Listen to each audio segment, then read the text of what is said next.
Ladies and gentlemen, welcome to the Boycott Everything podcast slash show. We're My name, back, baby. my name's Wooley.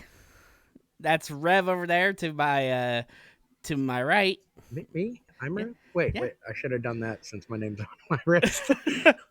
yeah. Wait, your Me? name's on your? Oh shit, Yeah. I forgot about that. That tattoo is older than most of the people who watch us. Yeah. Maybe guys, welcome to the show. As always, thanks you to CGN for sponsoring the stupidness that comes out of our mouths. And if, Most of the time. yeah, and if you guys want to follow us on Twitter, our handles are below our faces. So yeah. So Rev, what are we doing tonight? Tonight we're going to be discussing the top 5 worst franchises in all of sports, not just American sports for Wooly, uh, and not just sports all across the world. Franchises Uh, and owners. I yeah, think we. franchises, owners. I based mine, just so you know in advance, I based mine on a mix of many things: the ownership, how bad the franchise is, and fan base. Yeah, I just kind of went with like different criteria, like how bad has the team been in the past, like what kind of ruckus has it caused within their leagues and within the world of sports, Yeah. and just if they do some stupid ass bullshit, that's that's probably So, the biggest thing for so me. we're going to start with number 5, of course, and we're going to start with you because I'm interested in who you have. Ow. Okay, I'm gonna throw you a curveball here, even though this isn't a baseball team I'm putting up for my number 5. But number 5, I have Austin FC. And the reason I'm saying it's a curveball is because they have not played a game yet in MLS, but they have caused so much stress for MLS fans because the origination of this team was going to be a relocation team for the Columbus Crew. And that caused a whole ruckus with the Save the Crew movement.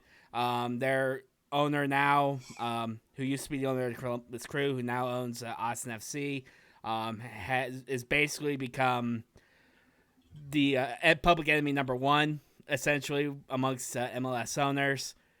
And just overall has caused a lot of crap within MLS. And I believe they start play in 2021, I believe is their first start. So they haven't played the game yet. They haven't kicked the ball on an MLS field, but they have already been It's such. it's it's amusing to me that I don't know much about MLS. I don't really, I'm not a soccer fan outside of Bundesliga, so I don't do that. But I know about this issue, so Yeah.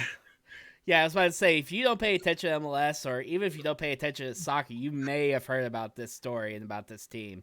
And that's kind of sad, like I said, because they haven't played a game yet. I'm gonna take my 5th pick and stay in Texas, All right. the Houston Texans. Ooh, okay. Um, Anytime the Houston Texans and like I said, this is ownership, past everything, all put together. Anytime the Houston Texans are near the playoffs, they're some of the most unsufferable fans I've ever seen in my entire freaking life. That's all Houston sports, though. By the way, uh, their owner, I honestly don't give a shit. I'll say it with a straight face to the camera. Bob McNair, you don't care about nobody for your team. They're in. And if we have to talk about Bill O'Brien and the worst coach in the NFL, but even worse GM, I got more change back for my food tonight than you got for DeAndre Hopkins. Oh, Just saying. okay. And I didn't know. So when we go forward, because I'll start with number 4. I didn't know if I wanted to double dip in football or double dip in baseball, and you'll see. I made my choice. My number 4 is the Pittsburgh Pirates. Oh, okay. What? Why? So Robert Nutting, he's the owner. He when he talks about how he loves the city and he wants to see the city have things other than Stillers.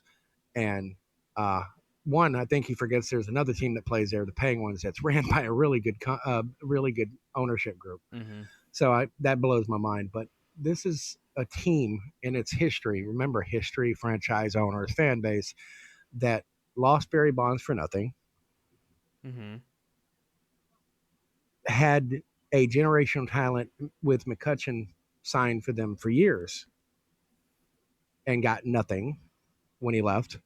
Like, this is actually a baseball team. It was hard as hell to choose which one of the baseball teams I was going to go with, because it's either the team that I mainly support Mm-hmm. or the team in Baltimore or this one. And I think that with the players that the Pirates have had, the fan base deserves a hell of a lot better than they've got out of that ownership group. I'm 41, almost 42 years old, and they've never had a good ownership ever. Yeah. All right. Well, You're number 4. my number 4, I have to go with the Cleveland Browns. Oh, The the I think their record speaks for themselves. It speaks for itself on this one. You've had shitty team after shitty team after shitty team. Um, there's reason why football fans call the Cleveland Browns the factory of sadness, because they disappoint their fans every year, and this is the second iteration of them too. but remember, that's where their fan base is bad, because if you can honestly say the Cleveland Browns is a factory of sadness, let me introduce you to a team. For those, if the camera can't point it out too well, that's the Tampa Bay Buccaneers he's wearing. but I mean, yeah, at least Tampa has like a history of at least winning a Super Bowl or two or One, one. we're going to get to Tampa. That's not a spoiler alert. That's prediction. That's Wait, gospel. other way around. But I mean, just Cleveland has not, like, even this past year when they were supposed to have a Super Bowl, like a Super Bowl contending team. It's where? Okay, the preseason they said There it you was supposed go. to There be. you go. When they were predicted in the preseason to be the Super Bowl like running like team to run for it, they just fell flat. It was they didn't do anything. What was their record, like 6-10 or I something? think so. I actually do not know. Yeah, you have some talent there, but you can't Okay, capitalize on it. but let's before we move on to your number 3, since where is the talent other than the receivers and your running back? Mayfield's a talented quarterback. I think he showed what he was made of last year, Yeah. not the first year. Nobody was ready for him the first year. That's why Lamar Jackson is an outlier when it comes to, oh, we'll figure him out in year 2. Oh, well, you didn't. Yeah. Oops. Most of the time, a good quarterback that starts off amazing gets figured out in a year 2. It's year 3 that's going to matter. We'll see if Mayfield. I don't believe Mayfield has any talent. I do not believe he's a good quarterback. I do not believe he's a franchise quarterback. I believe he's going to be treated like Dak is being treated, but doesn't deserve to be treated.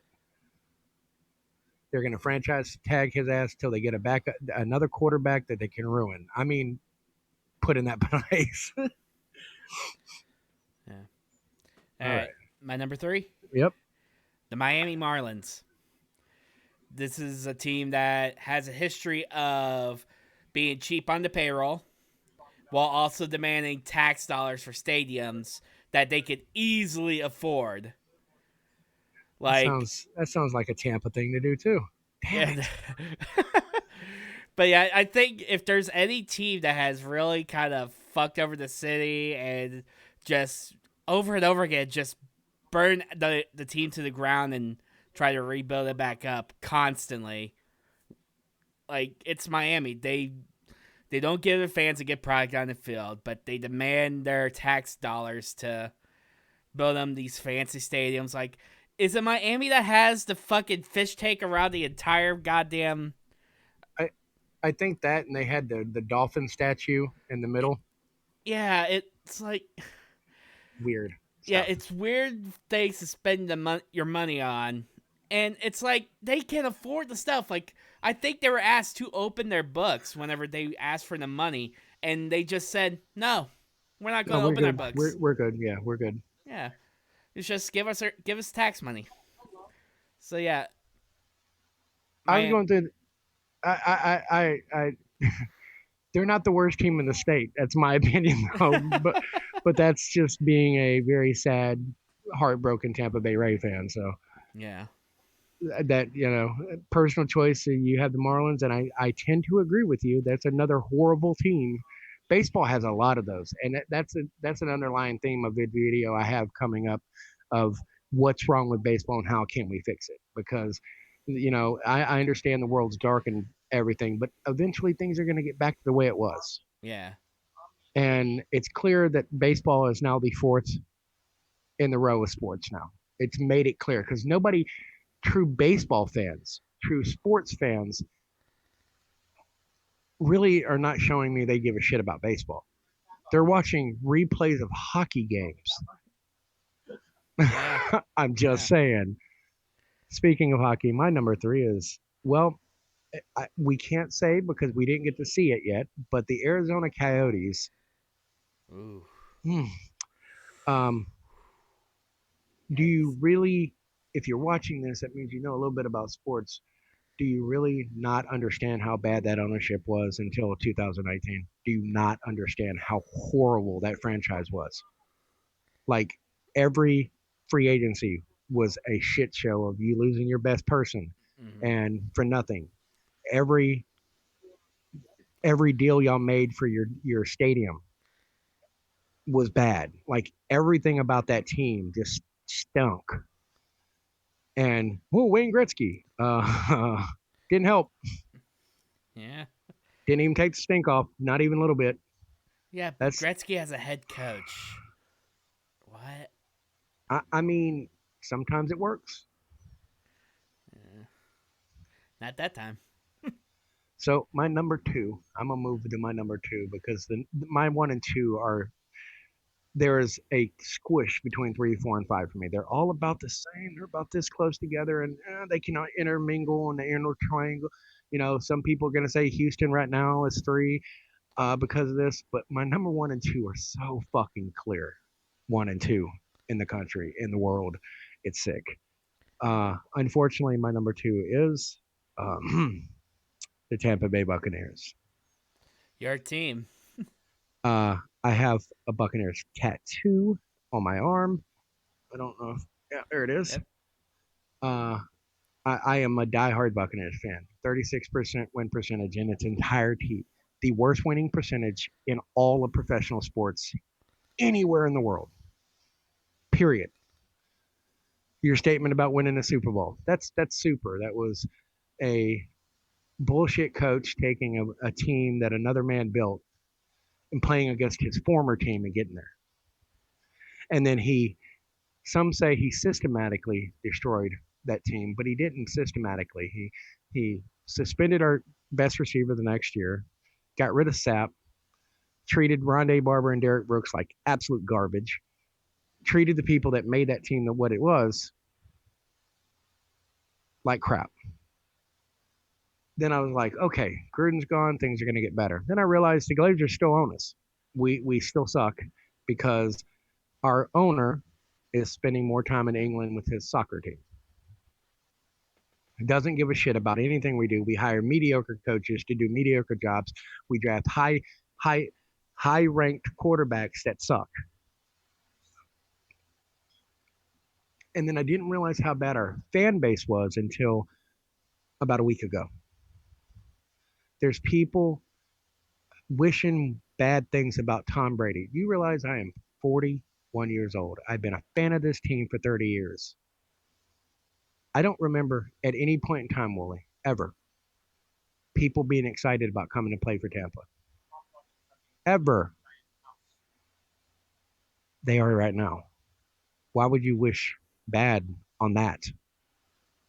There are people reaching out to the Buccaneers daily to try to get into the with the Tom Brady because yeah, he may be 942 years old. He's still the best progression quarterback in the history of the NFL. Is he the GOAT? I don't think so, but that's another conversation for another day.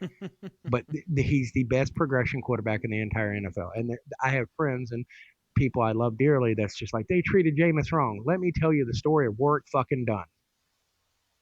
Let me tell you the story of Rondé fucking Barber, how he just got put into the Ring of Honor last year. How Derek Brooks had to exile himself from the team for a couple years after he left because of how bad they treat players.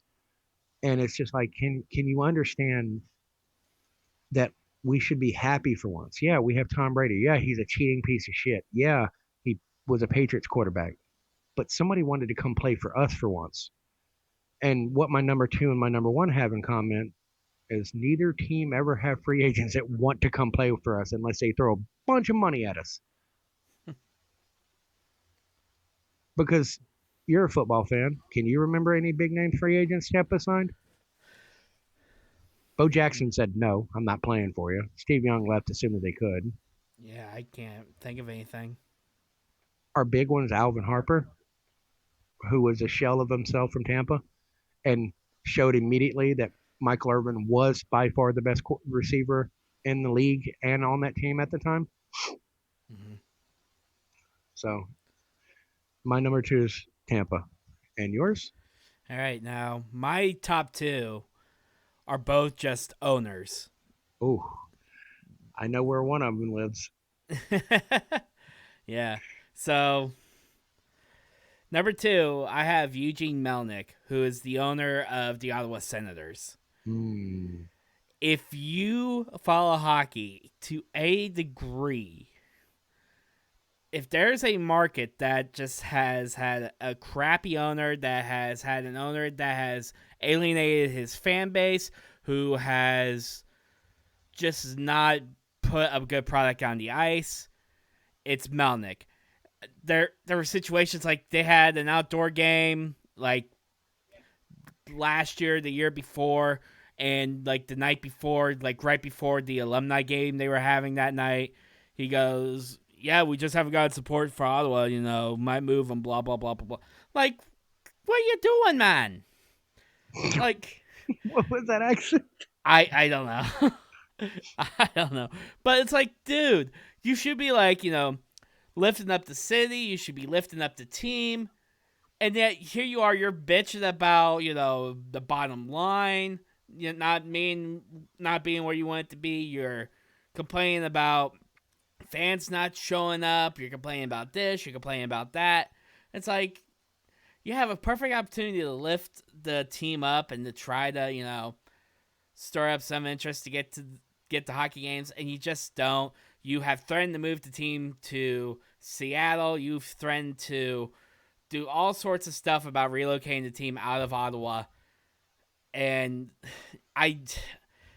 you just can't do that as an owner. I mean, you can. You shouldn't. You shouldn't, but you can. Yeah. Like, if you want any support from the fans at all, you definitely should not. But well, it goes to my number one. So you go ahead and discuss your number one because what you just said feeds into my number one.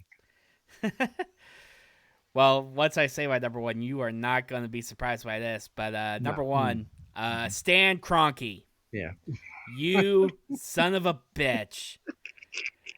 As someone who's been a St. Louis sports fan his entire life, the way the Rams left the city of St. Louis, just, you cry, you're begging for a stadium in St. Louis, blah, blah, blah, blah, blah. I want to keep the team where I grew up, blah, blah, blah, blah, blah.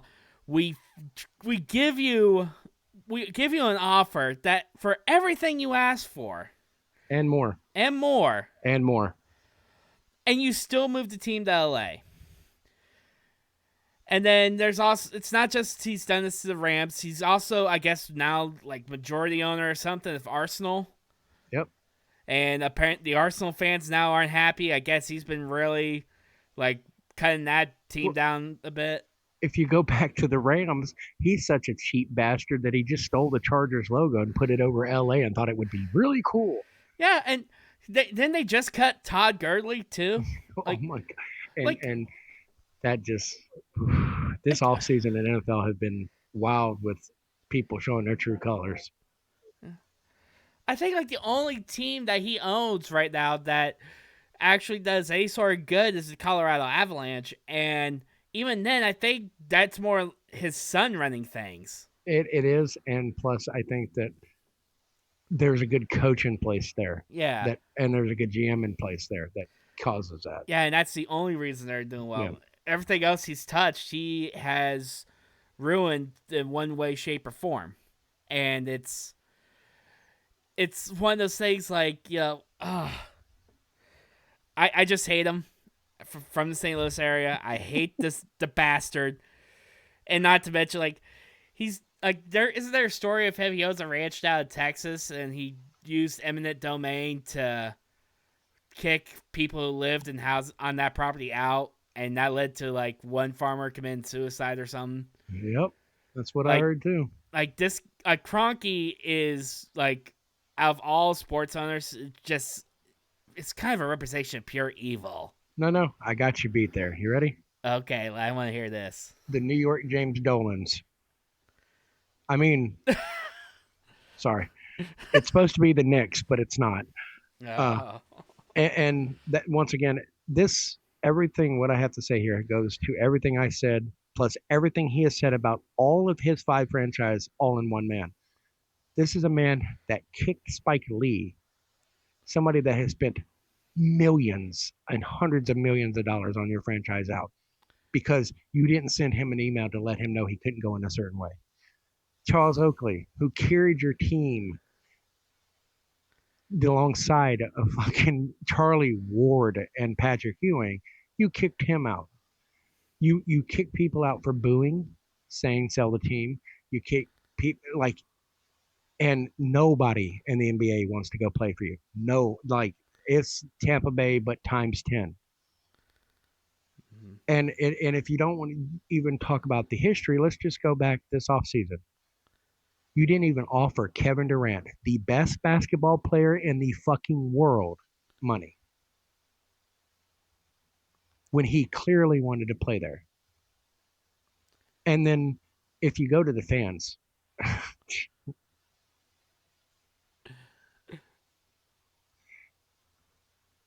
if you want a team that you can be proud of, New York, if you want a team, and Tampa's kind of doing it, but even though it's just a bad sports city, except for hockey, I guess now, stop paying millions and millions of dollars for seats to go watch a mediocre product on the court and feeding into his ego because he's not going to stop being the way he is until you stop showing up.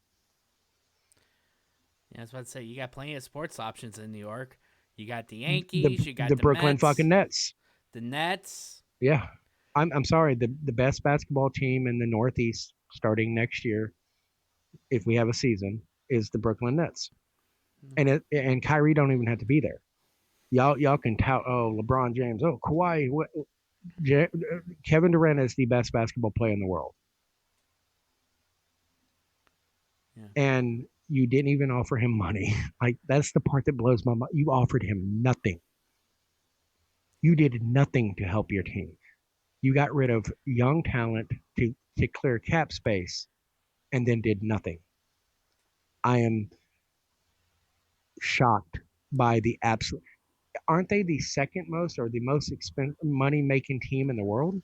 The Knicks. I know they're in the top 5. I know for a they're fact way up there. They are way. they're up one there. or two. I think it's the Cowboys and the Knicks. It's 1 and 2. Yeah. The difference is at least we know Jerry Jones don't give a fuck. Yeah. And he's at least trying to show it this year by putting McCarthy in a puppet position. Look, I'm letting him do what he wants. That's why Dak Prescott ain't signed. That's another conversation for another day. This James Dolan he's the worst human being on earth when it comes to ownership. He really fucking is. Yeah. Because unlike Kroenke at least, we moved the Rams because it helps the team strive. We'll get more fans there, and we'll get a stadium there so the fans can like it. That may not be the truth in the matter. That's not the truth. But No, the fact of the matter is, with you play in the most iconic, second most iconic stadium in the world. Madison Square Garden. to me, that's number two in the world. Wimbledon Stadium is by far a lot more iconic to me, but that's neither here nor there. But it's just like you play there, your season ticket holders for the top of the thing is thousands of dollars. You sell out almost every game to watch a team lose. People are coming to your games now to watch the other team's superstars because they ain't got none. Yeah. Your best player is a rookie, RJ Barrett. Sorry, John Morant, Barrett. Sorry. Yeah. It's Like it's they it's don't insane. deserve No, New York's entertainment dollar. The teams that do deserve it, like you have like the Rangers probably deserve it more. The yeah, Islanders probably deserve it more. The Nets yes. deserve it more. New York Like City FC or the New York Red Bulls deserve it more. Philadelphia ain't that far of a trip. Yeah. I mean, you can get on trains and buses and get there quick. So it's like you're a fucking black hole on all of New York because the only team that gets really supported other than the Knicks is the Yankees Yeah. and the Giants. That's the holy trinity. And we could have brought up the Giants in this conversation, but I double dipped into football already because like I'm still really salty about DeAndre Hopkins, the best receiver in the NFL, being traded away for that sock right there that's in front of me, and a penny and a pat on the back. And you allowed the guy that did that to basically use a very stringent, weird shape of racism against him, and you traded him for nothing. Yeah. An overbloated contract of an old running back. Congratulations, you're still not worse than James fucking Dolan. So yeah, Uh, that's my five. That's Wooley's five. Thank you yeah. guys for watching. Let us know in the Uh, comments section what your guys' worst owners / franchises are in all sports. Maybe we'll see some of the comments that we have never even considered. yeah, Like maybe there's some like English Premier League team that we haven't considered, or some like. Bears. Okay. All Sorry. right. Ladies and gentlemen, boys and girls, thank you so much for watching. We're going to get back into the swing of things here. And until next time, peace out.